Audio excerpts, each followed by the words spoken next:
Hola a todos y bienvenidos a Ecumenos.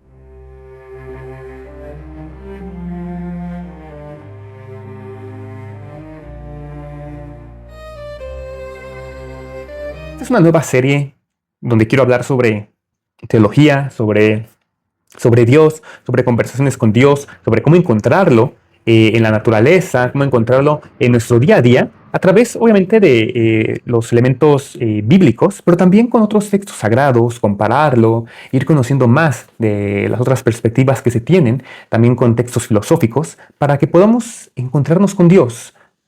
No solamente en la naturaleza, sino también dentro de nosotros.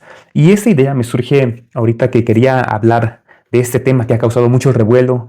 Es un tema donde el Papa León XIV publicó apenas el martes pasado en un documento titulado Mater Populi Fidelis, donde habló sobre que la Virgen María no es corredentora y tampoco es mediadora.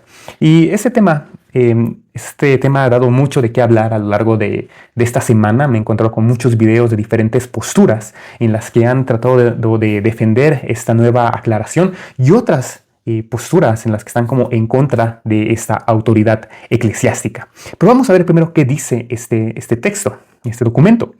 Dice: teniendo en cuenta la necesidad de explicar el papel subordinado de María a Cristo en la obra de la redención, es siempre inoportuno el uso del título de corredentora para definir la cooperación de María. Este título corre el riesgo de oscurecer la única mediación salvífica, que es a través de Cristo, y por lo tanto puede generar confusión y un desequilibrio en la armonía de verdades de la fe cristiana. Explica que no concede gracias, sino que María en el orden de la gracia debe entenderse como dispositiva, con su protección maternal que ayuda de diversas maneras a disponernos a la vida de la gracia que solamente el Señor puede infundir en nosotros. El culto de María corredentora, es definido sobre todo por algunos sectores de católicos ultraconservadores, algunos de los cuales piden desde hace años la proclamación de un nuevo dogma sobre la Virgen.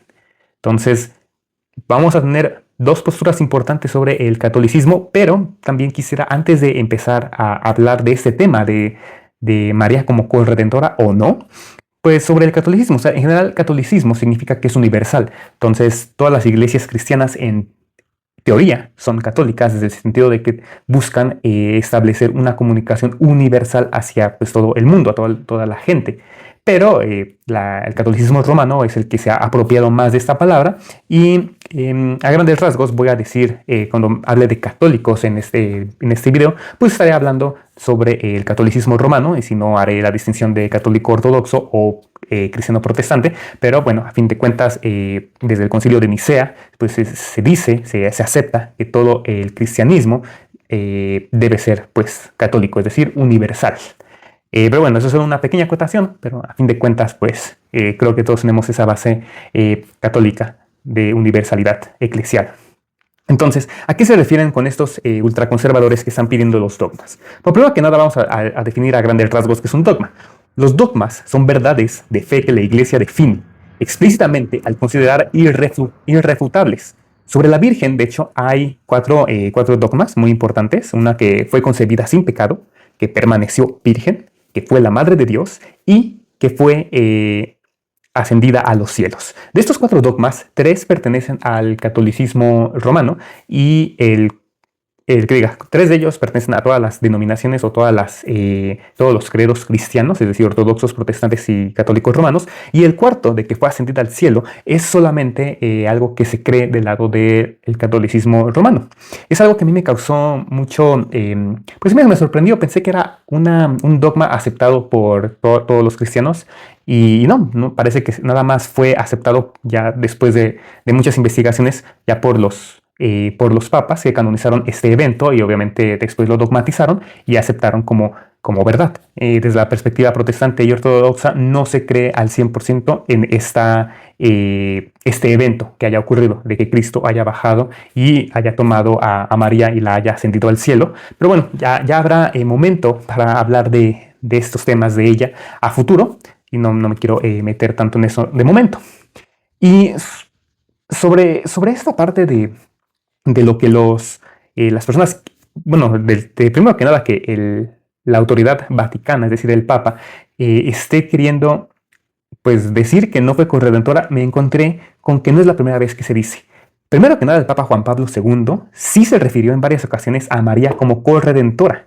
Y recordando que Juan Pablo II pues, tenía una afinidad muy grande hacia la Virgen de Guadalupe y pues parecía que ese cariño pues terminaba, desde cierto punto de vista, pues nublando estas perspectivas teológicas sobre cuáles son las facultades de la Virgen María. Porque Benedicto XVI evitó el término corredentora y Francisco también lo dijo alguna vez en una de sus homilías, porque él dijo que cuando nos vengan con historias de que hay que declarar esto o lo otro, o hacer dogma esto, no nos perdamos en tonteras. Así lo dijo, y creo que tiene mucho sentido, porque quiere decir que hay un mayor entendimiento de la teología detrás de la base cristiana, es decir, ¿quién es el único salvador? Pues Cristo. María, como los otros santos que se han agregado, por ejemplo, en el catolicismo romano, pues sí, terminan opacando a veces a Cristo como tal y se convierte en una religión casi politeísta en este sentido. Y bueno, dicho este pequeño contexto, que es lo que está trayendo como mucho revuelo en internet, he visto varios videos donde varios sacerdotes están apoyando y otros están pues poniéndose en contra. Empieza a haber estas disputas ideológicas entre protestantes contra católicos que no me voy a meter en eso, que creo que eso más que pues entablar un diálogo realmente termina dividiendo las perspectivas como tal, pues de lo que realmente importa, que es Cristo y la salvación. Entonces no voy a meter en eso, pero he visto muchos de esos videos que están dando vueltas a esto. Más bien quisiera en este video, en este primer video de la serie de Ecumenus, pues intentar aportar un poco desde una perspectiva pues también un poco más neutral, desde un punto de vista teológico, desde un punto de vista interpretativo, es decir, hermenéutico, filosófico. Y pues yo esperaría en los comentarios si alguien está de acuerdo, se en contra, si me equivoqué en alguna definición, algo que dije, pues también sería muy agradecido de eso. Pero vamos a empezar entonces pues con esto de la corredención. Porque parece que puede tener muchas implicaciones este tema. Entonces, la definición primeramente de corredención es corredemptio, que viene del latín cum redimere, que significa redentor juntamente con otros u otras. Es decir, que se coloca a la Virgen María en la misma jerarquía que Cristo. Pero he visto varios videos que pues salen a defender que la definición pues no es explícita en ese sentido, sino que se hace una referencia a que el corredentor es más bien alguien que está debajo de las facultades o responsabilidades de Cristo, pero tiene cierto poder mediador. Entonces ahí siento que entonces no se tendrá que utilizar tampoco la palabra corredención, sino que tendría que utilizarse pues, otro adjetivo que pueda definir estas facultades. Pero bueno, aparte esa palabra de corredemptio no se encuentra en los textos bíblicos si nos queremos ir a la sola escritura. Y tampoco lo menciona la patrística primitiva. No obstante, emerge como una intensificación de la participación cristiana en la obra redentora del Cristo. Es decir, que el desarrollo teológico también va a depender de una lectura dinámica de cómo se entienda la soteriología, es decir, la teología o teoría de la salvación. Si en Cristo la redención es un acto principal de la voluntad divina, entonces la corredención estaría implicándose que expresa una participación subordinada y libre. Y en ese momento es donde entra María, en este misterio de la corredención, el misterio de cómo nos puede apoyar a la salvación. Creo que es algo muy importante. Entonces, desde el punto de vista de la interpretación, esta corredención no designa una duplicación de la salvación o del Salvador, sino una libertad humana que se armoniza con el flujo o designio. Y esto ya es, de hecho, eso ya es visible en el Fiat de María que se ve en Lucas 1:38. Y creo que es un buen momento para mostrar esta Biblia que me fue regalada, una muy bonita Biblia. Muchas gracias. Biblia de referencia con enciclopedia ilustrada. Ya vale la pena hablar en alguno de los libros de la órbita de las letras de esta Biblia. Y nos dice en Lucas 1:38, el texto como tal, dice: entonces María dijo, he aquí la sierva del Señor, hágase conmigo conforme a tu palabra. Y el ángel se fue de su presencia. Es decir, ese hágase conmigo conforme a tu palabra nos está hablando de un modelo de receptividad, de aceptación a la fecundación divina, recordando que obedecer es entrar entonces en la voluntad de Dios, no que nos neguemos a su voluntad. Y esta receptividad, pues entonces se convierte en un agente, el agente de que aquí la Virgen María no es esclava del Señor, sino que es por su libertad, permite que se crea a Cristo dentro de ella. Es decir, esta gente, esta aceptación que ella tiene, pues al final de cuentas ya pudo haberse negado, pero no lo hizo, sino que aceptó. Entonces, al ser sierva del Señor no implica que sea esclava, sino que con su libertad acepta. No es una pasividad, sino un consentimiento de la creación. Y aunque el término como tal de corredención llega a faltar en la Biblia, pues hay varios autores que consideran que semánticamente sí se sostiene esa idea de corredención. Y esas de las cuales ya hablaré al final del video para que se queden para comparar cuáles son los pasajes que comprueban o que de los que pues son la base de que sí sea corredentora, y vamos a compararlos contra los pasajes que dicen que pues no es corredentora. Entonces, la teología posterior interpretará estos pasajes no como deficiencia objetiva en la cruz, sino como una apertura ontológica, es decir, una apertura del ser, del acto redentor que convoca a la humanidad a una cooperación libre. Entonces, para poder comprender esto, cómo surge, pues hemos de visitar un poco más la historia post-resurrección de Cristo. Específicamente vamos a hablar de la época patrística, la época de los padres. Entre todos ellos vieron a María como una nueva Eva, es decir, una causa de salvación. Y ellos también analizan la tipología Adán-Cristo, Eva-María, este par arquetípico. Entonces la redención incluye para ellos una feminidad mediadora que, sin ser fuente de gracia, coopera como causa de ministerio. Y esta intuición simbólica pues fundará la noción de cooperación salvífica, que después germina como la corredención a la que muchos se refieren. También Agustín de Hipona distingue entre la causa principal, que es Dios, y la causa instrumental, que sería instrumental como el instrumento que es María, la Iglesia, habla también de la Asunción.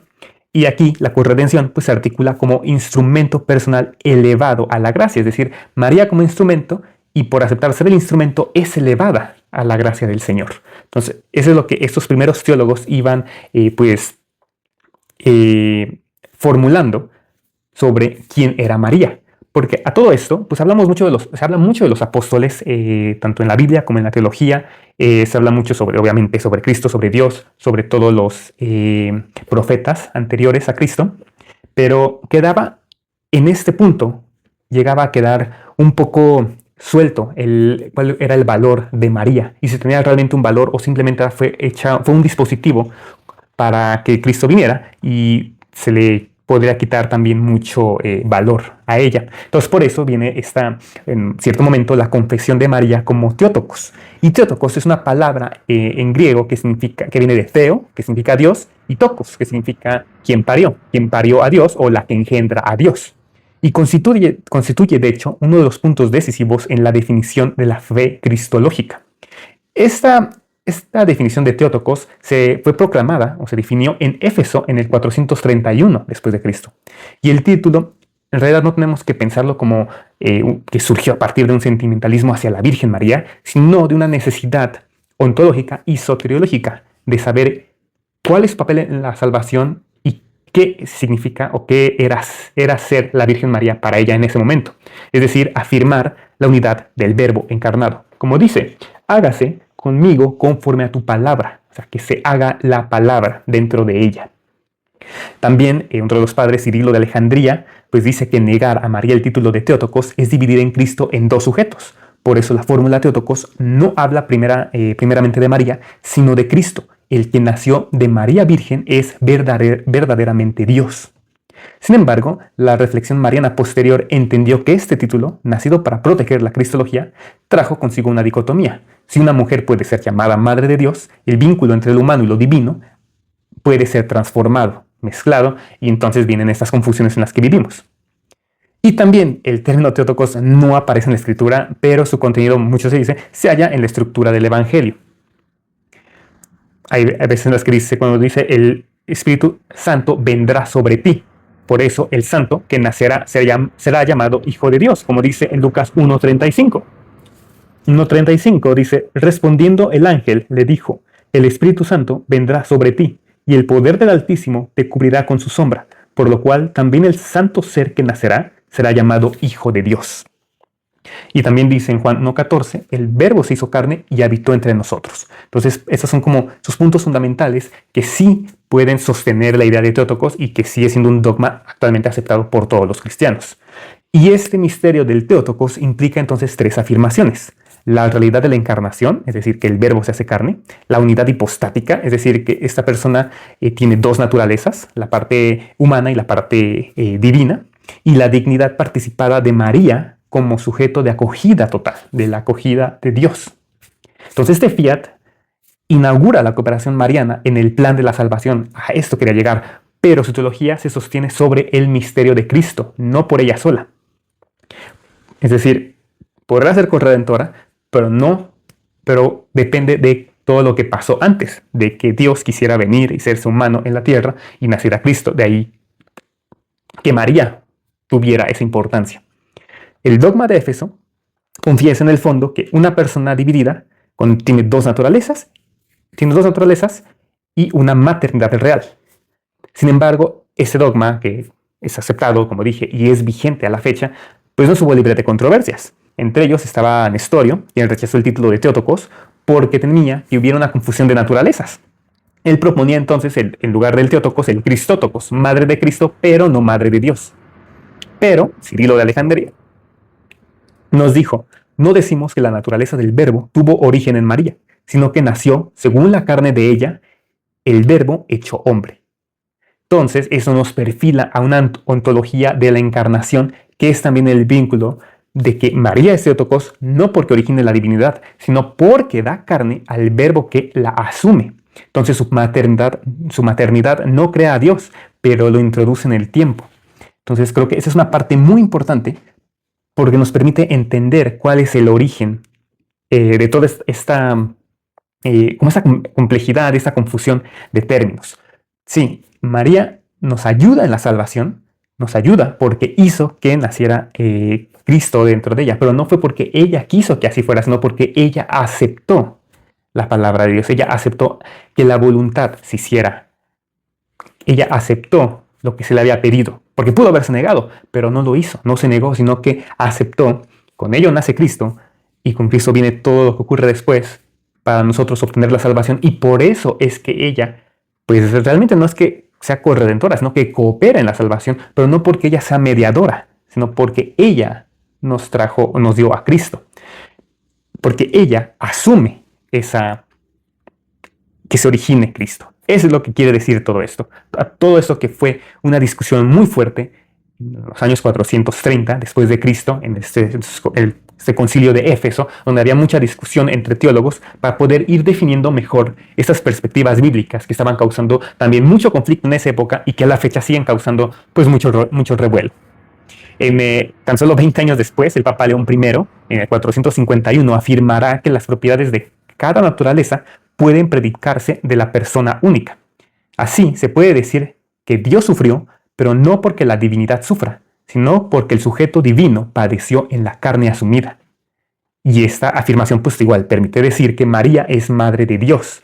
Y esto pues nos puede dar pues tema para hablar después más sobre a qué se refiere con que Dios sufrió, si las divinidades sufren, qué quiere decir si Dios murió, si la divinidad no muere. Eso es un enorme tema que se puede discutir más adelante, de lo que me gustaría quizás hablar conforme vaya leyendo más todo esto, pero creo que es muy, muy importante tener esto en cuenta. Es muy importante mencionar esto porque pues, la base metafísica entonces del Teótocos es la humanidad de Cristo, pertenece personalmente al Verbo, y María, que da esa humanidad, está unida a la persona divina en un vínculo singular. Eso es lo que la metafísica del Teótocos nos quiere decir, que pues, básicamente se resume en todo lo que he estado explicando a grandes rasgos. Y es muy interesante porque esto nos mantiene, o me gusta mucho porque permite que se le siga otorgando la importancia que tiene la Virgen María en la vida de los cristianos. Por ejemplo, la liturgia bizantina pues celebra continuamente el misterio del Teótocos. Ellos no tienen un rezo o una adoración directamente hacia la Virgen María como el catolicismo romano, que es clásico de tener oraciones que pidan, que María pida en nombre pues, por nuestra salvación. Entonces ellos más bien cantan un himno que dice: salve, madre del sol sin ocaso, salve, seno del Dios infinito. Entonces, de esta forma la teología oriental ve en María el ícono perfecto de la divinización. Si Cristo es el Dios hecho hombre, María es la humana hecha espacio de Dios. Entonces su título de Madre de Dios no se reduce a una maternidad biológica, sino que expresa la transfiguración de la carne en el templo. Y eso es muy importante, porque nos está diciendo que María, como la iglesia, permite que Cristo crezca dentro de ella, como se permite que Cristo pues crezca dentro de nosotros. Entonces, eso es una definición metafísica muy importante, porque no solamente no se pierde la importancia de María, sino que ahí sí tiene un sentido importante porque están, sino que ahí tiene un sentido real de por qué ella es importante en la vida de los cristianos. Eso es algo muy importante y nos recuerda, mantiene vivo a Cristo y nos recuerda que Cristo puede crecer dentro de nosotros, a lo que después hablan sobre el como que todos somos mini teótocos, somos teótocos también a nuestra forma de ser, porque todos podemos aceptar esta encomienda de Dios y aceptar que Dios, que Cristo, crezca dentro de nosotros. Eso es, creo que también el simbolismo tan importante de María y la importancia que ella tiene en nuestras vidas. En Occidente se tiene el Ave María como canto muy importante y es expresión de ese mismo reconocimiento. La que dio carne al Verbo continúa dando carne a la gracia en la Iglesia. Y a pesar de tener estos cantos, el pensamiento ortodoxo pues no la entiende como santidad. Tampoco los protestantes la entienden a ella como una santidad, sino como la participación. La participación que ayudó a que Cristo pudiera venir, la participación de ella para que Dios tomara forma humana. Por ello, cada cristiano, al cooperar con la gracia, participa realmente en la vida divina. Su alma se vuelve matriz donde el Verbo la habita. El Espíritu Santo actúa en el creyente del mismo modo en que actuó en María. De manera análoga, en María para la encarnación física del Verbo y en el creyente para la encarnación mística del Verbo en nuestra vida interior. El Espíritu Santo viene y se une a nosotros de tal manera que somos una sola cosa con Él. Y así Cristo nace en nosotros. Es algo muy importante, algo que tenemos que tener siempre muy presentes. María como Teotocos histórica y la Iglesia como la Teotocos mística. El creyente insertado en esta comunidad, en esta iglesia, participa de esta maternidad espiritual. Y por eso el himno de la Natividad ortodoxa nos dice: hoy la Virgen da a luz al Eterno y la tierra ofrece una cueva al inaccesible. Y tiempo después, Tomás de Aquino retoma la idea de la bienaventurada Virgen es verdaderamente Madre de Dios, no porque haya dado el ser a la divinidad, sino porque de ella nació el hombre, que es al mismo tiempo Dios, para luego hacer una distinción clave entre materia generada y persona generada. María no es madre de la naturaleza divina, sino de la persona divina del Hijo en su naturaleza humana. Y esa precisión no debe reducir el misterio, sino que tiene que profundizarlo, de recordarnos que la maternidad pertenece a ese orden hipostático, es decir, que nos permite entender por qué Dios tiene estas tres naturalezas: el Espíritu, Dios como tal, y Cristo, la encarnación humana divina. Es una unión del Verbo, una unión del Espíritu, una unión de la encarnación. Por eso Santo Tomás de Aquino también, o Tomás de Aquino, como lo quieran ver, otro teólogo ya de la época medieval, varios años después, varios siglos después de Agustín de Hipona, de hecho, pues él habla de que por la cercanía inmediata, o casi inmediata la cercanía inmediata que tuvo María con el Verbo encarnado, la hace a ella cuasi infinita. Así, el ser humano en su máxima plenitud es capaz de acoger a Dios sin perder su identidad. De ahí que la corredención se entienda como una forma de participación secundaria y subordinada. Entonces aquí tenemos que entender también cómo ellos están viendo, cómo estos cristianos católicos iban entendiendo estas posturas del culto marianológico. Y podemos entender que esta importancia que tiene ella no es, pues se puede entender como que quisieran santificarla, mega exaltarla y ponerla al nivel de Cristo. Pero yo más bien lo entiendo como que ella nos permite, nos enseña, nos guía cómo deberíamos ser, aceptar eso. Hágase conmigo conforme a tu palabra, aceptar esa voluntad divina. creo que es más bien es lo que María nos quiere enseñar. Por eso es que ella es copartícipe, pero no implica que sea mediadora, no implica que sea corredentora, sino que es copartícipe como todos nosotros del Evangelio y de la salvación como tal. Eso creo que es lo más importante que tenemos que mencionar. Porque tenemos que evitar el error del paralelismo de que haya dos redentores, o sea, Cristo y la Virgen María. Porque aunque sea co-redentora, eso quiere decir que al ser una co, pues quiere decir que en algún punto ella puede tomar pues potestad de las facultades de la salvación, cuando teológicamente pues no se cree que sea así. Entonces, es muy importante entender que ella entonces es cooperante, que la Virgen María es cooperante no solo de la salvación, sino de la encarnación y de recordarnos que nosotros también podemos ser recipientes para que Cristo pues crezca en nosotros, nazca en nosotros. Este concepto pues nos termina revelando una especie de libertad redimida. La corredención no es solo mariana, sino arquetípica. Todo creyente pues está llamado a completar pues en su carne la obra de Cristo.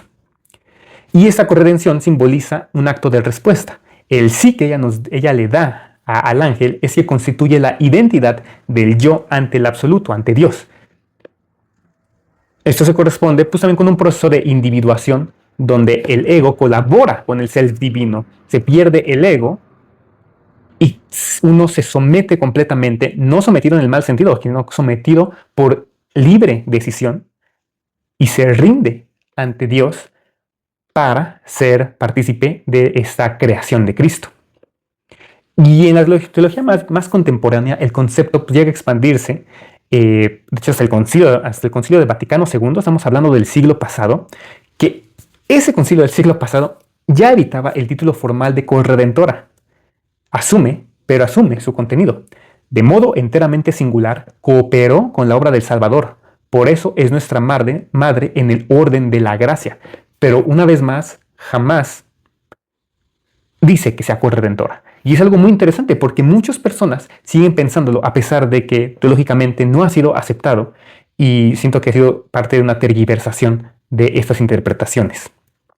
O sea, siento que también puede ir muy de la mano del desplazamiento semántico de corredentora a cooperadora. Y creo que la interpretación de cooperadora es la que busca pues, ser más exacta hacia lo que pues María hizo, ¿no? Creo que es algo más exacto. Pero esta corredención, este documento que salió del Papa, pues abre una dialéctica entre diferentes cristiandades, ¿no? Abre un diálogo ecuménico entre protestantes y ortodoxos. Y también abre la dialéctica entre la pasividad receptiva y la actividad redentora. Porque se puede decir que el Hijo actúa como procedente del Padre. María actúa como procedente del Hijo por Espíritu. Y la cooperación de ambos es que el Espíritu realiza en ella el mismo dinamismo que en la Iglesia, dar carne a la palabra. En ese sentido, la corredención no es una añadidura, sino transparencia del acto redentor en la criatura plenamente disponible. Y esto siento que resuena bastante con los mitos maternos que también investigó Joseph Campbell y Carl Jung sobre la Virgen María, como la emergencia del arquetipo del ánima o del alma, que simboliza el inconsciente que colabora con esta conciencia divina, con esta conciencia crística. Así, la corredención pues presupone una ontología del orden de la participación, donde el ser creado no es un mero efecto, sino un modo de ser en Dios por la gracia. Se podría quizás explicar como un acto de comunión jerárquica, en el que cada ser pues termina reflejando y transmitiendo la bondad superior. En María esta jerarquía alcanza su cumbre cuando ella es capaz de aceptar y recibir a Dios sin obstáculo alguno. Por eso le llaman la forma eclesial de la obediencia absoluta. La corredención se convierte entonces así en un principio dramático del sí. La humanidad redimida responde dentro de este mundo. Es el amor que la redime. El título Theotokos fue entonces aceptado también por la Reforma Protestante, pero en su sentido cristológico, porque evidentemente va a rechazar las consecuencias devocionales. Por eso Lutero escribe que es seguro que María es Madre de Dios. No hay sobre este punto disputa alguna. Sin embargo, Lutero pues sí reconoce que que esa importancia de ser la madre de Dios no implica una mediación soteriológica. María es un Theotokos en cuanto instrumento de la encarnación, no en cuanto cooperadora de la redención. Y Calvino, siendo el que siguió la línea del protestantismo después de Lutero, pues sigue esta línea al decir que no negamos que se la llame Madre de Dios, siempre que el título no sea causa de superstición. Algo que también valdrá la pena ya hablar más a detalle después, pero sí, se llega a ver mucha devoción hacia la Virgen María que termina opacando la devoción real hacia Cristo. Y la ortodoxia oriental, por su parte, mantiene el título pero con un tono más místico. Es decir, en la iconografía, hablamos de las imágenes, María se dice que es la más amplia que los cielos. Casi se dibuja a la par de Cristo, pero nunca se dibuja como Cristo. Y se le asume así de importante, así de mística, porque se dice que el infinito habitó en ella. En su seno se manifiesta la kenosis divina y la anástasis del cosmos. Entonces se dice que el Theotokos es más que un dogma, es una categoría ontológica de la relación entre finito e infinito. En María, este ser creado se convierte en lugar de presencia real de lo divino, sin anular su límite humano, ni su límite divino. Es decir, no porque haya nacido de María, de un mortal, quiere decir que Cristo va a heredar esas mismas cualidades biológicamente hablando. Jesucristo, sigue siendo Dios, tan solo en una forma humana. No se va a limitar, no va a ser, sino va a ser limitado por haber nacido de María. Eso es algo también como muy místico, es parte del misterio de María, pero que se viene analizando desde el año 400 mínimo después de Cristo. Entonces, este principio de lo finito, pues que es capaz del infinito, pues termina volviéndose fundamental para toda la teología cristiana. Desde la cristología hasta, por ejemplo, para el catolicismo romano, para los sacramentos. Y Agustín de Hipona pues también hace un metaanálisis sobre esto y dice que aquel que te creó sin ti no te salvará sin ti. Sí, o sea, puede ser que él que agregó este comentario, pues puede terminar asumiéndose que entonces se requiere de la Virgen María para que pueda uno ser salvado, pero creo que más bien es un comentario aparte. Y es que esta mariología agustiniana es una mariología del consentimiento, donde la libertad creada entonces llega a convertirse en un espacio de la eficacia divina. Es decir, que el Theotokos termina prefigurando la corredención. La criatura que recibe plenamente la acción de Dios colabora. Pero colabora no quiere decir que sea parte de. Está colaborando, no está co-construyendo, no está co-creando, está colaborando en la acción de Dios. Pero creo que es algo que todos pues terminamos haciendo al aceptarlo, al estar orando y al estar pues encontrándonos con Él, con Dios, día con día. Entonces así hemos visto cómo cada tradición cristiana ha comprendido esta relación entre la encarnación, la gracia y la libertad humana. Aunque el dogma de Éfeso pertenece al patrimonio común de la fe, su interpretación pues termina siendo pues diferenciado, ¿no? Muchas posturas terminan difiriendo en cuanto qué tanto se le puede adorar, qué tan importante es la Virgen María y qué tanto puede entremezclarse esta parte de la corredención con Cristo. Por eso es que la teología católica pues termina concibiendo el desarrollo dogmático como el crecimiento en la comprensión de los fieles. Así, el título Theotokos se expandió hacia la doctrina de la mediación maternal y de la participación corredentora. Y por eso después Tomás de Aquino pues dice que Cristo es causa principal de nuestra redención, pero los santos pueden llamarse redentores en cuanto cooperan a la redención ministerialmente. De este modo, el principio se extiende a María de forma eminente. Su cooperación es única, pero subordinada. Y a mí me deja pensando, porque si originalmente se había dicho que María era tan importante por ser la Madre de Dios, aquí la equiparan al nivel de los santos. Y para mí, o los santos no son tan importantes, o no tienen esa capacidad o esa facultad para interceder pues, por nosotros, por lo que hemos hecho, por nuestros pecados. Creo que aquí es donde siento que la Iglesia Católica termina volviéndose más politeísta, porque es muy conocido que hay muchos creyentes que parecen venerar más a los santos que al Cristo mismo.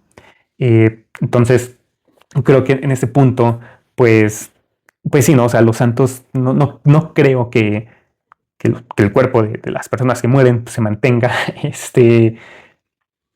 tal cual como eran, que estas personas conserven pues sus facultades para que sigan siendo la misma persona después de muertos y que sean como elevados a la par de pues ya no digamos de Cristo, sino de María.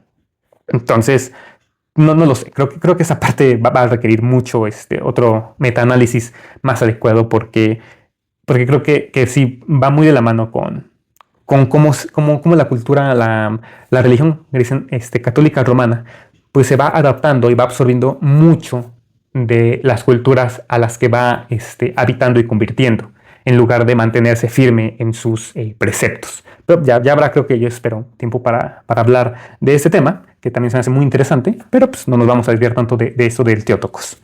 Por eso, entonces, Tomás de Aquino distingue dos tipos de instrumentos: un instrumento sobre un instrumento separado y un instrumento continuo o de conjunción.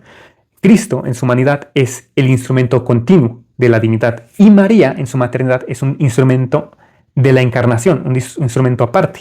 Su libertad prepara la materia humana que el verbo está asumiendo. Una vez más, Tomás de Aquino pues comprueba lo que ya había dicho antes sobre que María Virgen nos prepara a nosotros para que nosotros también seamos receptáculo de ese verbo que busca encarnarse dentro de nosotros.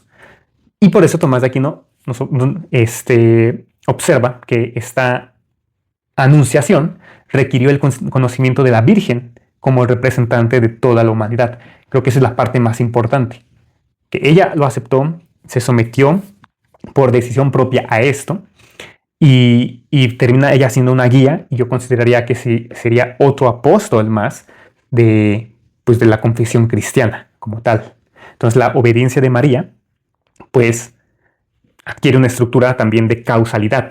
Y Tomás de Aquino explica que los méritos de Cristo son causa suficiente de la redención, pero que las criaturas pueden aplicarse a este mérito por caridad y por fe.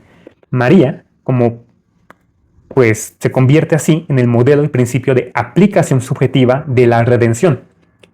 Y por eso, siguiendo esta misma línea filosófica de la Edad Media, de los teólogos medievales, pues conciben la cooperación como un acto secundario derivado del acto primario divino. En María, este acto secundario pues alcanza su perfección cuando su voluntad está plenamente conforme a la voluntad divina, es decir, cuando ella acepta pues que Dios, que el Verbo, pues se engendre en ella. Y a pesar de todo eso que estamos hablando, pues todo esto termina en pues esos paralelismos de que ella y Cristo pues terminan siendo redentores. Creo que ese es el problema al que la filosofía fue agregando. En lugar de ir separando, se le dieron muchos atributos de mucha importancia a la Virgen María, que terminó pues entremezclado entre si es o no corredentora, si está al mismo o no nivel de Cristo. Pero a pesar de eso, se nos advierte de este peligro, porque dice, toda gracia en los miembros provienen de Cristo como la cabeza de la iglesia. María no puede ser fuente de gracia, solo un canal más puro para acceder a Cristo. Claro, aquí están también sosteniendo la idea de la asunción, de que ascendió María. Entonces, al ser ella aceptar que Cristo haya descendido para llevársela y ascenderla a los cielos, pues por eso se considera que ella entonces conservó su cuerpo, conservó sus vivencias, conservó sus experiencias, todo lo conservó, y por eso se considera que ella pues es un canal directo en el que se le puede orar, en el que podemos pasar directamente a Cristo. Pero esto creo que también no tiene como mucho sentido desde la perspectiva de que pues ya se nos había dicho desde antes en el Nuevo Testamento que uno puede orar a Cristo, no tiene acceso directo a Dios, no se requiere de ningún intermediario como tal.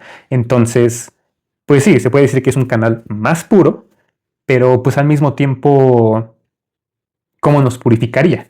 Si Dios ya ve en nuestros corazones, ya ve en nuestros pensamientos, ya vive dentro de nosotros, pues creo que ese canal más puro de los que dicen estos filósofos no le agregaría más a, pues, a estar conectados con Dios. Por eso siento que Que sí, o sea, está bien lo que dice de que María pues no es fuente de gracia, sino que es una cooperadora, pero sí evitaría lo que dice después de, solo es un canal más puro porque no termina agregando más a, pues, a lo que es la oración, a lo que es la conversación con Dios.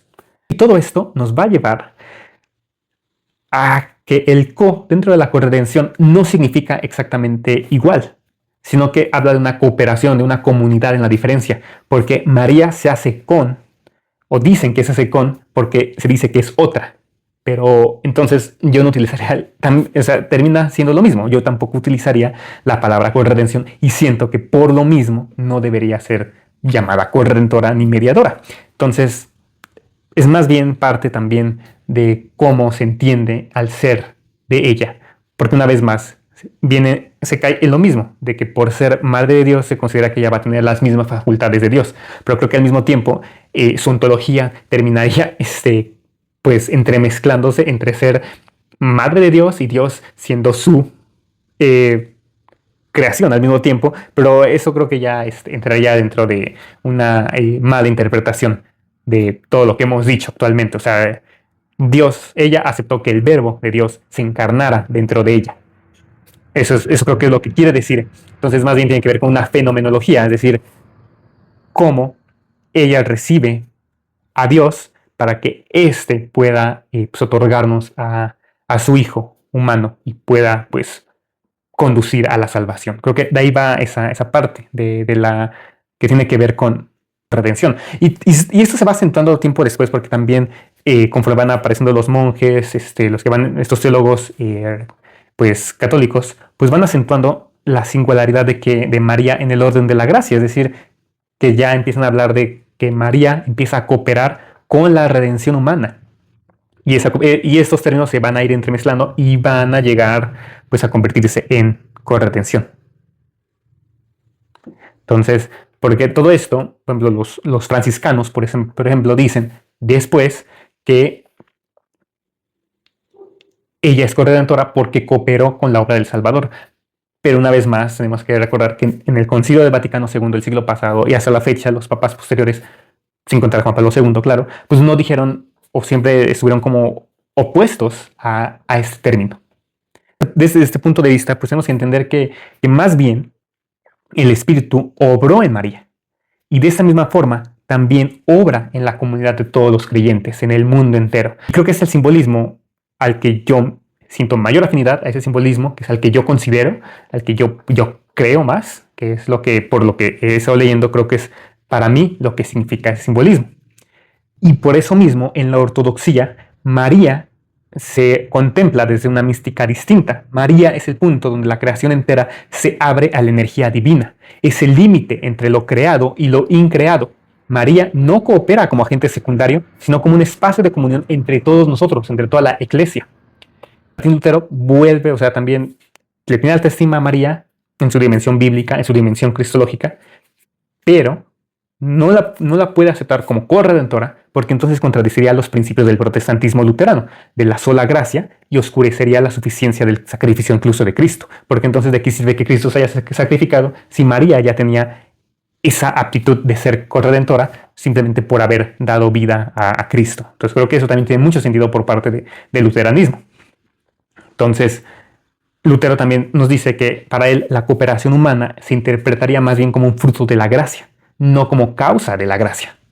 Esta teología reformada que nos lleva al protestantismo, pues toma esa postura de que toda mediación fuera de Cristo amenaza el fundamento de la fe cristiana como tal. Si nos estaríamos hablando entonces de una creencia mariana, quizás, más que cristiana. Entonces, de ahí pues, se toma que los símbolos en los reformados, pues el estudio de María, la mariología, pues queda realmente reducida a su reconocimiento histórico como Theotokos, pero no se le agregan o no le implican pues también devociones o devocionales. Y siendo un poco más radicales, está el teólogo Karl Barth, que también sostiene que el dogma de María como madre de Dios, pues es una herejía prototípica de la Iglesia Católica. Aquí, como dije, es un teólogo también fue un poco más radical en su decir, en sus escritos, y por eso considera que el Theotokos pues simboliza la confusión entre lo divino y lo humano. que sería como regresar a Nestorio, pero él no niega que no sea madre de Dios, sino simplemente que tenemos que tener cuidado con esa dicotomía de que Dios es hombre y también, pues, o sea, Cristo es hombre y es divinidad. Y creo que eso es muy importante. O sea, por eso creo que le enfatiza radicalmente esta idea, porque es lo que está llevando actualmente a esa discusión de que si es o no corredentora. Porque al final de cuentas, él sí reconoce también que María es Theotokos. Entonces, bueno, pues, o sea, a fin de cuentas se mantiene. Y mucho de lo que se sigue diciendo a la fecha pues va de la mano, de hecho, con lo que dijo Agustín Hipona, con lo que dijo Tomás de Aquino y con lo que muchos autores de teólogos de la patrística pues, estuvieron comentando. Y ya llegando más al presente, hablando del siglo pasado, de hecho, varios teólogos luteranos y anglicanos pues han estado buscando una reevaluación del símbolo de María Virgen, porque señalan que el Theotokos sí puede ser aceptado como una confesión de la encarnación más que como un culto mariano, que es la parte también que hace mucho ruido, y a mí también me causa mucho ruido, que no se debería hacer un culto, porque entonces ya sería, al hacer culto a María, se estaría entrando en un sectarismo del catolicismo, la secta mariana en el catolicismo, que creo que en México también es muy, muy común, porque como dije, y bueno, ya se acerca el 12 de diciembre, y los creyentes hacen una fiesta enorme a la Virgen de Guadalupe, y esa fiesta tan intensa pareciera terminar opacando pues, lo que es Cristo realmente. Entonces creo que por eso siento que se debe tomar como una confesión de la encarnación, pero no como un culto mariano. Y la comunión anglicana, desde el 2005, pues sí reconoce que la cooperación de María puede entenderse en su sentido existencial, que María representa a la humanidad que responde libremente a la gracia. Así, la corredención como símbolo del creyente que consiente la gracia, pero sin añadir una mediación. Creo que es la parte más importante, aceptar a María como un símbolo que consiente la gracia, un símbolo de guía, como dije antes, una guía de cómo hacer crecer a Dios en nosotros. Y pues, ha habido muchos diálogos ecuménicos recientemente que han buscado superar estas oposiciones históricas, pero al final cada una de esas tradiciones cristianas va a tomar este fiat, Lucas 1:38, y lo van a interpretar de diferentes formas, que en el fondo termina siendo una base similar, pero por ejemplo el catolicismo pues, habla de un fiat ontológico, un fiat de donde María participa en la obra de Dios. De allí que el ser creado puede compartir un vínculo divino, es decir, la diviniza por compartir este vínculo. En la ortodoxia se habla de un fiat más místico. María se diviniza por energía. Aquí el ser creado puede ser permeado por la energía divina, pero no se une a su esencia. Y es muy importante porque no termina divinizándose, no se hace una semidios, por así decirlo, una divinidad a María, solo porque encarnó a Dios, a Cristo. Y el protestantismo pues, nos dice que la Virgen María se confía enteramente en la acción divina y el ser creado es declarado justo por imputación. Pero esa es como la interpretación más sobria de las tres. Y sí, la católica pues sí exalta demasiado a la Virgen María, que termina pues colocándola a un nivel divino. El término ortodoxo creo que es uno de los que también se me hace más agradable, con mayor sentido. Pero bueno, estas son como las tres perspectivas que tienen, para ver como cuál resuena más con ustedes. Y quisiera también ahondar en la parte que me llamó mucha atención, cuando estos padres habían comparado a Adán con Cristo y a Eva con María. Pareciera que es una rima simbólica muy interesante, porque se busca, por ejemplo, Adán Cristo, o sea, Adán, el primer hombre de la creación en el Génesis, contra Cristo, el primer hombre pues divino que llega a la tierra, es decir, el Génesis del universo y el Génesis del Cristo. Entonces, Eva como quien es expulsada del paraíso por pecado, y María que es exaltada y es siempre pura. Entonces, en la antigüedad, para esos padres, la historia de la salvación no es una simple sucesión de eventos, sino una recapitulación cósmica, donde la humanidad entera es asumida, sanada y reorientada en y hacia Cristo. María entonces pues, termina apareciendo como el punto de reversión simbólico, donde Eva desobedece, pero María obedece, donde la palabra del ángel caído engendra muerte y la palabra del ángel divino trae vida. Esta inversión es lo que abre la idea de corredención y coparticipación. Ireneo, uno de los grandes padres, es el primer teólogo en formular explícitamente esta relación. Cuando dice, así como el género humano fue atado por una virgen, fue desatado también por otra virgen. La desobediencia de Eva fue desatada por la obediencia de María. Y esto pues, inaugura una nueva como hipótesis de la interpretación por inversión. La historia de la salvación se comprende entonces como una contraposición dramática entre dos libertades femeninas. El verbo que desata sugiere una cooperación activa. María entonces no es solamente un instrumento, no es solamente un dispositivo, no es solamente un recipiente, sino es partícipe activo del designio del Redentor. Ireneo funda de esta forma la Mariología en la Cristología. Cristo recapitula a Adán y María a Eva. Y ambos forman pues, este eje en la nueva creación. De aquí que sea el Nuevo Testamento. El Señor vino a buscar la oveja perdida y sobre sus hombros la llevó. Y el hombre es esa oveja, la oveja perdida de la que María es causa de salvación. María causa la salvación no por poder propio, sino como instrumento libre en el plano divino. Y más adelante, en la escuela alejandrina, una de las tantas iglesias teológicas que se fueron fundando después de la resurrección de Cristo, pues nos dice que el acento se desplaza hacia la maternidad divina humana. Y Atanasio declara que el Verbo se hizo hombre para que nosotros lleguemos a ser dioses. Si la encarnación tiene esta finalidad, María es el lugar donde la divinización comienza históricamente. Cirilo de Alejandría también dice, el Verbo se unió a la carne en el seno de la Virgen. Por eso confesamos que la Santa Virgen es Theotokos, no porque la divinidad haya recibido principio en ella, sino porque en ella se unió al hombre el Verbo. La corredención se insinúa aquí como participación. María coopera al dar a Cristo su humanidad y por lo tanto al posibilitar la mediación redentora. Y los padres capadocios agregan que el Espíritu Santo vino sobre la Virgen para que por su consentimiento la humanidad entera fuese fecundada por la divinidad. Esta sinergia de estos padres por entender a la Virgen María, pues es lo que también le da una estructura no solo trinitaria, sino de 4 puntos a la redención. El Padre envía, el Hijo asume y el Espíritu fecunda. Pero se le requiere un cuarto elemento para que esta redención funcione. Y es que el humano responde. El humano puede responder con un sí o puede responder con un no. Ese sería, desde cierta perspectiva, el libre albedrío que se nos ha otorgado. El aceptar o no aceptar. Y Agustín de Hipona agrega, la reflexión mariana se inserta dentro de su doctrina de la gracia preveniente. Toda nuestra salvación es don de Dios, pero el consentimiento de la fe no se realiza sin la voluntad humana. Y María encarna esa voluntad conforme al don. Entonces, también muy de acuerdo con esta idea de que esa salvación es un don que se nos ha dado y ya lo tenemos. Necesitamos consentir esa fe. Eso es lo que nos falta, es cuando el hombre responde.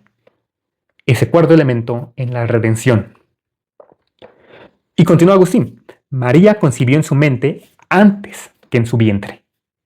Aquí la maternidad corporal se funda en una maternidad espiritual, la obediencia fiel. Agustín no habla de corredención, pero su interpretación establece el marco de la libertad redimida colabora por participación, no por mérito propio. Dios respeta la libertad al punto de incluirla en su acto redentor. Y conforme va avanzando el tiempo, la reflexión de la Virgen María o su teología pues se convierte también más simbólica y se va agregando mucho a las liturgias. Por ejemplo, en el himno de la Natividad, como ya había mencionado antes, lo vuelvo a retomar, dice, por medio de Eva entró la espada, por medio de María fue sacada. Y esta como poesía teológica pues llega a anticipar desde cierto punto de vista el lenguaje posterior de la redención cooperativa. Y es lo que empieza también a sentar las bases de que María es corredentora. María es la madre que engendra vida, donde Eva engendró muerte. La que dio carne al autor de la vida debía ser librada de la corrupción. la que dio carne al autor de la vida, debía ser librada de la corrupción.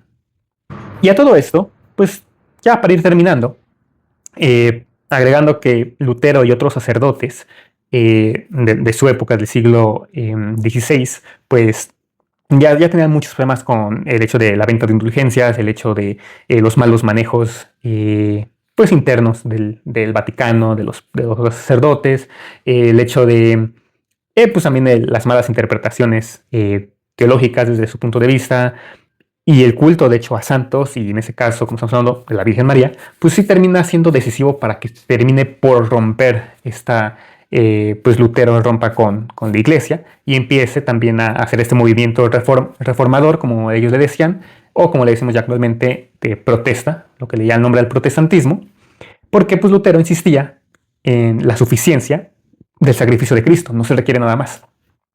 El mismo sacrificio de Cristo es lo que nos da la salvación, y por ende no necesitaríamos o no necesitamos pues a un corredentor, en este caso a María como corredentora. Entonces, para el protestantismo se tiene que la Mariología pues tiene estos tres efectos, o tiene esos tres dogmas. Subraya la unicidad del Redentor, es decir, Cristo es el único que redime. Se define la mediación como receptiva, no cooperativa, causalmente, es decir, que la Virgen María participa recibiendo la gracia, pero no aportando al acto redentor. Y se reduce la Mariología a lo que tiene respaldo bíblico claro y evita desarrollos dogmáticos que pudieran ser vistos como innovaciones o adiciones. Entonces, obviamente, el protestantismo no nació de un día para otro, fue un movimiento que duró varios años, pero hubo un momento en el que se plantearon estos tres dogmas, que son los que actualmente siguen los protestantes, o lo que al menos fundó Lutero para que se fueran siguiendo. Entonces, se plantea en algún punto, estos principios se plantearon al catolicismo, para no comprometer los principios de la redención y la mediación, pero manteniendo la participación de María en la iglesia. Obviamente esto fue hasta cierto punto rechazado. Y para eso pues vamos a hablar un poquitito del Concilio de Trento, que ocurrió en el siglo XVI por estas causas, donde la Iglesia Católica reafirmó los dogmas de la redención y la mediación cristológica, y progresivamente pues fue desarrollando una mariología más explícita sobre la maternidad divina, la intercesión, la gracia especial que ella otorga, e incluso pues, a lo que llegamos ahorita, a la corredención. Entonces, creo que no hubo ese diálogo que tanto se quiso. Lutero terminó separándose, se fundó la Iglesia protestante, y la Iglesia Católica Romana mantuvo los principios que ya tenía y con lo que le ha ido agregando y todo lo que se ha descubierto. Entonces, ya nos iremos metiendo en algún otro capítulo sobre el desarrollo de las iglesias desde sus orígenes hasta todas las distintas iglesias que existen en la actualidad. Y ahora, como había dicho al principio del video, quiero mencionar algunos de los fundamentos bíblicos que apoyan pues, la cooperación mariana. Entre ellos, pues el que ya había leído, el de Lucas 1:38, donde dice, vamos a leerlo otra vez: entonces María dijo, he aquí la sierva del Señor, hágase conmigo conforme a tu palabra. Y el ángel se fue de su presencia. Ese hágase en mí según tu palabra es el fiat de María, presentando como aceptación de la obra salvífica. También tenemos en Juan 2:5 otro de los pasajes que también apoyan la cooperación de la Virgen María. En Juan 2:5 se lee: su madre dijo a los que servían, haced todo lo que os dijere. Es decir, estamos aquí hablando de las bodas de Caná. Entonces puede interpretar como que María pues impulsa esta acción redentora. Dijo a los que servían, haced todo lo que os dijere. O sea, lo que ella les estaba pues pidiendo. Y en Juan 19, del 25 al 27, María está al pie de la cruz y hace una comunión de sufrimiento con la obra redentora siendo Cristo. Entonces vamos a leer 19, Juan 19.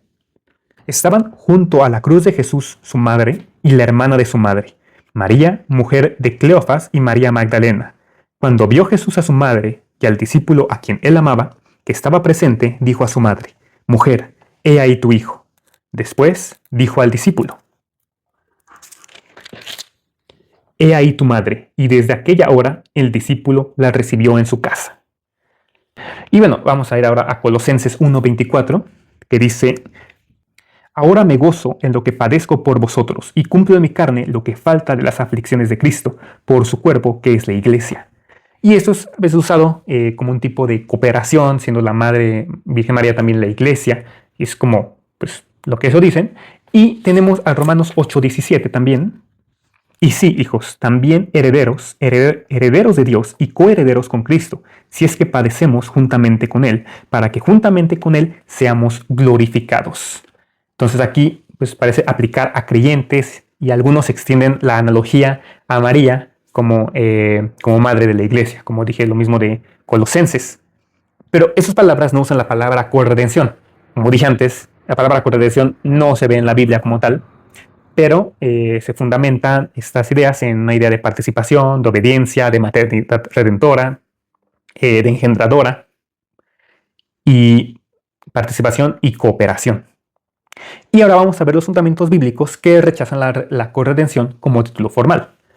Entonces, tenemos a Hebreos 7:25, que nos dice: por lo cual puede también salvar perpetuamente a los que por él se acercan a Dios, viviendo siempre para interceder por ellos. La intercesión entonces de Cristo se da en su persona, y no menciona aquí pues una mediación múltiple, no se da una mediación por María, nada por el estilo. Luego tenemos también Efesios 2, del 8 al 9.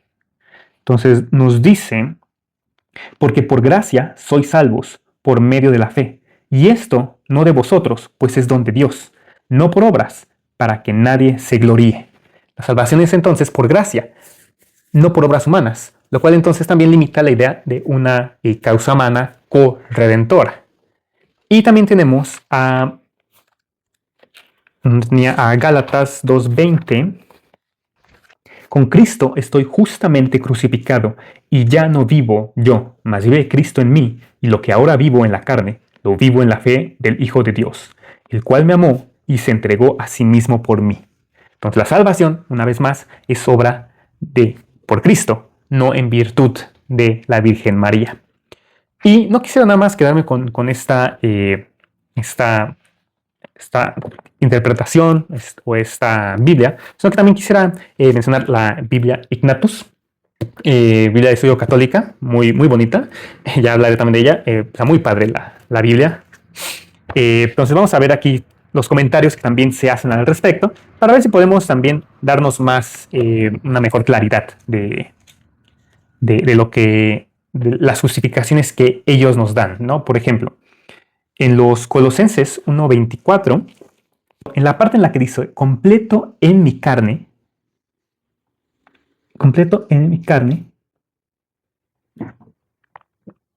lo que resta de las aflicciones de Cristo. Esa parte de lo que resta, es decir, aquí lo ponen como lacking, es decir, lo que falta. Pues, ¿qué es lo que falta? ¿No? Dice, de el sufrimiento que resta para los creyentes en las pruebas de la vida.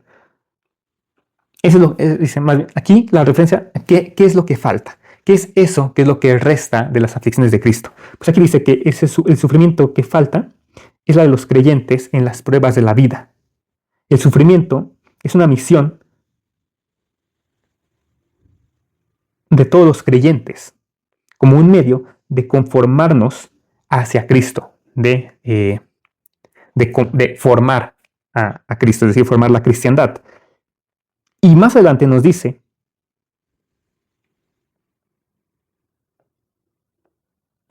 que esas palabras pueden ser malinterpretadas y podrían significar o inducirnos a pensar que el sufrimiento de Cristo no fue suficiente para la redención, y que el sufrimiento de los santos debe ser añadido para ser completado. Sin embargo, dice aquí, esto sería herético, porque Cristo y la iglesia misma son una misma persona mística.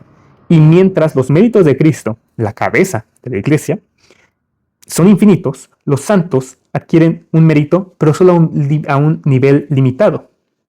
Lo que está faltando entonces, o lo que está restando, pertenece a la aflicción de la iglesia entera, a la que Pablo añade su propio sufrimiento. Entonces, incluso ese texto que vi que muchos estaban utilizando para respaldar a la corredención, en los comentarios dice que no caigamos en esa idea. Vamos a ir a Romanos 8:17 también. Y si los hijos, luego herederos, herederos de Dios y coherederos de Cristo, nos proveyeron de sufrimiento con Él, de tal forma que nosotros seramos glorificados con Él. ¿A qué se refiere con esos coherederos de Cristo? Dice, sufrir con Cristo es compartir su herencia, a lo que Pedro entendió como todas las cosas, heredemos todas las cosas. Pero incluso esta parte, en la que habla de cooperación, no menciona como tal a María Virgen. Entonces, una vez más, se nos cae lo que es la corredención en este caso. Y nos vamos un poco más atrás a Juan 19, 25-27, y le dijo a su discípulo, ve, allí está tu madre. Y desde ese momento el discípulo tomó a María Virgen a su propia casa. Y aquí hay un comentario también muy curioso, porque en la Reina Valera dice mujer y aquí dice madre. Pero en los comentarios dice que esta palabra de woman, esa palabra de mujer, no está diciendo que es impersonal, quizás para los lectores modernos, pero era considerado de forma muy respetuosa en la época de la Biblia, en la época antigua. Entonces, Jesús probablemente está aludiendo a Génesis 3:15, donde describe que la madre del Mesías es la mujer que sus descendientes conquistarán al demonio. Y por eso dice, ve o mira tu hijo. Jesús honra a su madre al confiarle a ella pues la protección del apóstol Juan. Probablemente, o se intuye, porque María no tenía otros hijos a quien se pudiera asumir esta responsabilidad. Y Juan no es solamente un solo discípulo, él es descrito como el discípulo amado de Jesús. En ese sentido, a María se le da al discípulo amado de Cristo para que pueda ser cuidado con él por la maternidad de María Virgen. Se asume de esta forma que las relaciones de familia son extendidas más allá de los límites naturales de linaje, de genética, de biología. Así, de esta forma, cada creyente bautizado tiene a Dios como Padre. Cristo es entonces el hermano mayor. María es la madre y los santos son los hermanos y hermanas. Creo que sí, se asume la importancia de María Virgen, se asume la importancia como madre, como la madre de todos los cristianos, es lo que quiere decir este comentario. Entonces, la madre es la iglesia y se asume a Dios como padre. Pero, una vez más, no hay nada que nos hable de una corredención. Y finalmente, para terminar, vamos a ver los comentarios que hacen a Juan 1:5. Cuando dice, su madre dijo a los sirvientes, hagan lo que él les dice. Sé que esta orden de seguir a Jesús hace eco a la orden de seguir a José en Génesis 41:55, como el patriarca que fue a proveer de pan y en abundancia durante la época de la hambruna. Así también Jesús va a suplir de vino en abundancia en los tiempos de necesidad. Aquí es la parte en la que María Virgen es cooperadora de la salvación, es cooperadora con Cristo, pero cooperadora en el sentido de que nos insta, nos ordena a que hagamos lo que Él nos dice. Es una guía, es otra discípulo más, a la que pues también conviene seguir. Pero no, una vez más, no habla de que ella sea corredentora. Entonces, esos son a grandes rasgos los textos que vi que muchos de los sacerdotes utilizaban para defender que sí es corredentora, pero incluso los comentarios bíblicos, católicos, de esta Biblia, Ignatius, no nos dice nada de la corredención e incluso en uno de esos comentarios nos advierte que no caigamos en ese tipo de herejías. Entonces, este fue el primer capítulo de Ecumenus. Gracias por verme y los veremos en el siguiente capítulo para, pues, seguir hablando de teología, de Dios y acercarnos a esa verdad. Muchas gracias y nos vemos hasta la próxima.